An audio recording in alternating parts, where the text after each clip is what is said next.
يا يحيى خذ الكتاب بقوة وآتيناه الحكم صبيا وحنانا من لدنا وزكاة وكان تقيا. فكروه النيابة واصبح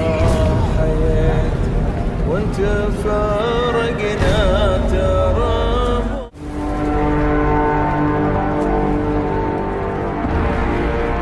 وصل. يا يحيى خذ الكتاب بقوة وآتيناه الحكم صبيا.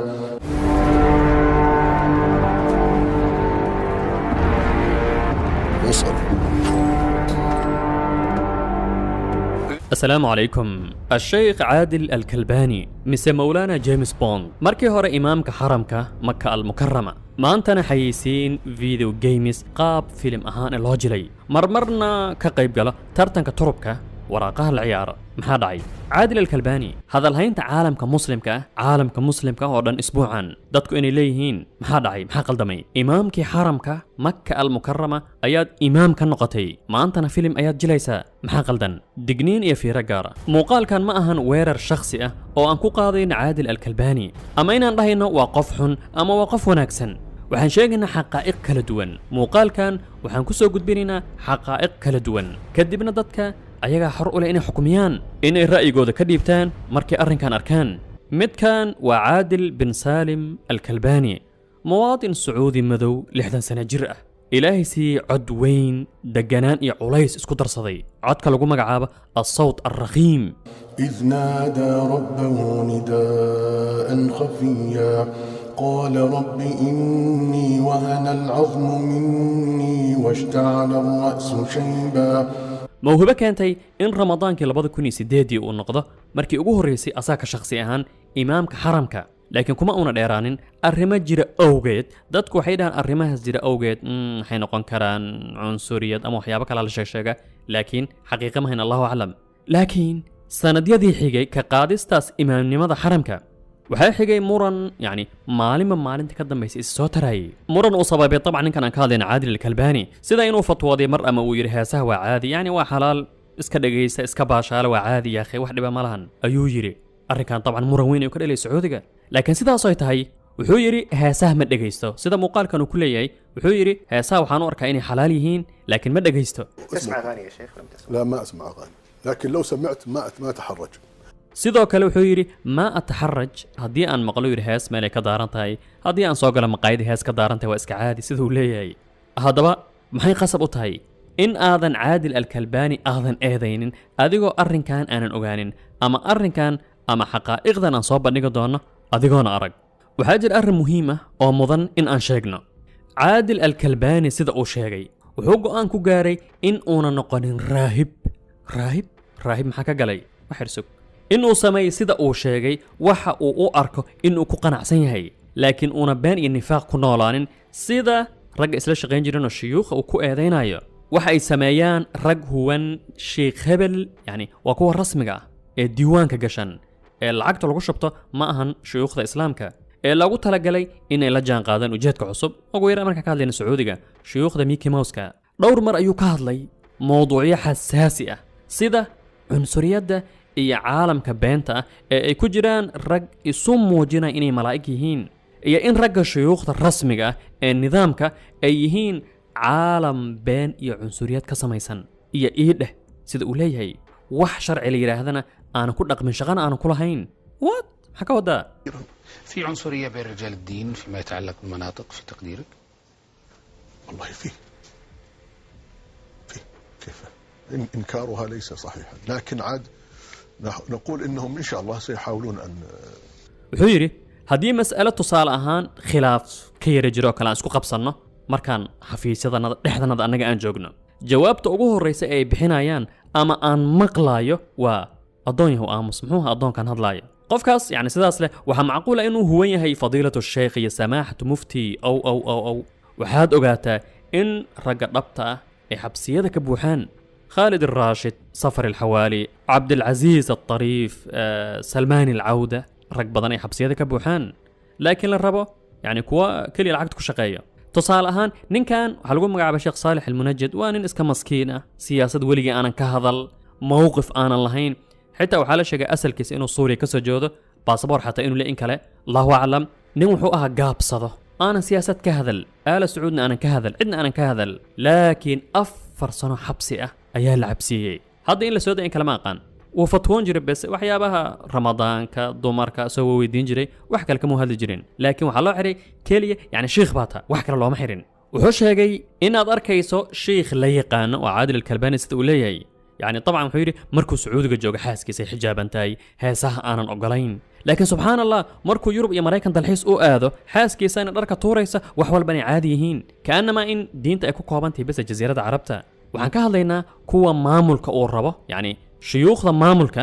arrinkaas طبعا xaq uma siina caadil alkalbaani iyo yani mala yacnigan uu wado inuu ku sii socdo xaq uma siinayo laakiin inaan iska indhatirno musiibooyinkan aan ka hadal caadil alkalbaani inuu film ka soo muuqday طبعا isma keenayso waa waxyaabaha keenaya sida uu sheegay in uu si cad oo la arkayo u sameeyo waxa uu rabo caadil alkalbaani yani halkan kuma tilmaami kartid munaafiq wax u qarsoon ma jirto sababtoo ah haddii aad gasho tusaale ahaan accountigiisa twitterka yani radka dadka ay ka bixinayaan falalka uu sameeyey oo ah mid runtii yani aan u qalmin qof maalin ahaa imaamka xaramka dadka muslimiinta xaramka qiimo weyn ayay u hayaan qof imaam ka noqday xaramka ma ahan inuu sidaan u dhaqmo haddaba yani markii raddu ficil ka bixinayaan ma ahan muujinta yani dadku inay dhahaan oo kale arrinkan sharciga ayuu khilaafsan yahay waa markaan ka hadlayna mujtamaca sacuudiga ee waa cunsuriyad sida addoon ayaa tahay kiilo cusba ah ayay awowga lagu soo gaday inay ku soo celceliyaan hadal uu yidhi gabyaagii caanka ahaa ee almutanabbi laa tashtari alcabda ilaa walcasaa macahu ina alcabiida la anjaasun manaakiidu 2019 caadil alkalbaani wuxuu qaaday tallaabo uu ku fashilmay asagoo adeegsanaya tiim dhalinyaro ah ayuu furay kanaal youtube huwa magaca barnaamij bayna bayn maca alkalbaani بين بين برنامج جديد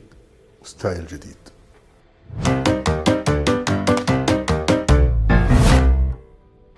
wuxuu tamaninayay inuu noqon doono mimbar weyn oo barnaamijyo kala duwan uu kusoo gudbin doono laakiin wixii dhan waxay noqdeen hal bacaad lagu lisay muuqaalkii ugu horreeyey wuxuu laqay dhowr tan oo dislike ah wuxuu ku marti qaaday xidigii kubadda cagta kabtan maajid اسطورada kubadda cagta sacuudiga حياكم الله كابتن ماجد. اهلا وسهلا يا شيخ. wuxuu ahaa muuqaal yani eber ah faaruq ah dhibic faa'iide aanan xambaarsanayn bahdil ah yani karaamada qofka isu bahdilay aad dareemayso yani in ay wax khaldan yihiin ani labadaba waan daawada muuqaalkii xigay in kastoo uuna yani hadda kanaalka ku jiran uu ka saaray wuxuu helay sidoo kale dislike ka badan kii hore muuqaalkaas dambe wuxuu ahaa fariin uu helay caadil alkalbaani oo khalaas youtube-ka iska daa arrinka wuxuu u muuqdaa fashil waana midda keentay inuu iska dayo kanaalkiisa youtube-ka sidaasna uu ku joojiyo wuxuu ahaa waa mawduuca dambe yani mawduuc si u qaab daran aad u malaynaysa isciyaalayn wax qiimahan aanan muujinaynin waxaana kasii darnaan boqolaalka commentiga ama kumanaanka ee sida xun loogu dhaleeciyay caadil alkalbaani oo ay dadku dhaheen yani maxay tahay waxaad ku hadlayso 2018 caadil alkalbaani wuxuu daah furay tartan ama ciyaaraha turubka shay yani ay culimada sacuudiga u arkeen shay xaaraan yani turubkan la ciyaaro laakiin arrinka cajiibka yani ninka ogol ee amray in la furo waxaa loo sawiraya kaanama cumar ibn alkhataab iyo abubakar sadiiq inay yihiin yani hadda dad weydiisoo dhahdo sideed u aragteen maxamed bin salmaan waxay kaaga dhigi kaanama inuu yahay yani kaanama inuu saxaabi yahay halka yani waxyaabo ay ayaga naftirkooda u arkaan xaaraan inay tahayna uu samaynayo طبعا ka qaybgalka caadil alkalbaani turubkaas wuxuu ahaa arrin yani aan la filaynin meel lahwi saasoo kale ah in qof yani sumcadaas loo hayay uu ka qayb galo dhowr maalin ka hor waxaan ballan la lahayn muran kale markuu ka soo muuqday caadil alkalbaani filim hordhaca ciyaaro huwan combat field oo sacuudiga ka socda kaasoo yani uu ka soo muuqday asagoo dhar ciidan xiran yani gacantana ku haya doorbiin baalkaas wax lagu arko haddaba yani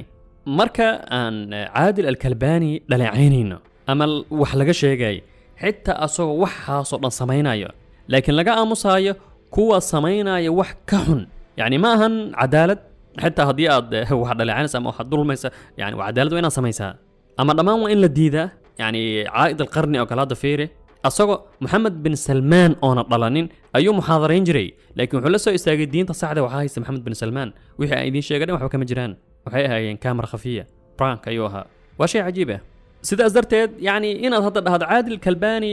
shay xun buu sameeyey wax qiime ma soo kordhinayso kumanaankaas waxay ka xun baa jiro marka yani runtii way sahlanta qofka inuu si xamaasada u sameeyo muuqaal imaamka xaramka alla wuu faasiqoobay kan teeda kale waxaad ogaataan in xitaa sida la filayo arrinkan in lagu qasbayna xitaa waa macquul ujeedka yani ujeedka sacuudiga cusub ma ahan kii hore kale yaa ima inaad hashtagta ka qayb qaadato yaa ima inaad sida Salmaan al-Awda iyo Cabdilcaziz al-Tariif iyo Sifr al-Hawaali aad xabsiga gasho sidoo kale waxaan dhihi karnaa ujeedka asaga ka shakhsi ahaan Caadil al-Kalbani iyo sida uu nidaamka u socdo way isla jaan qaadeen ayadana waan dhihi karnaa waxay ahaataba xaalku waa sidaas ilaa haddaan waxaan aaminsanahay ka shakhsi ahaan Caadil al-Kalbani ayadoo waxaasoo dhan ay jiraan in weli uu intay la ekaataba misdaaqeed uu leeyahay dhac hadduu jirana yani ninkan weli haadaan weyn kama una dhicin sidaas darteed dadka dhaleecaynaya haddii aad dhaleecaynaysaan ama qofka dhaleecaynaya wax uun iskula har sababtoo ah ninku ma fogaanin weli asaga ka Caadil al-Kalbani ahaan iyo dhammaanteen waxaan ilaahay weydiisanaynaa inuu na hanuuniyo inuu nagu toosiyo waddada saxda ah waxaan noolnahay zaman cajiib runtii mowduucan intaanu ku egyahay wassalaamu calaykum waraxmatullaahi wabarakaatuh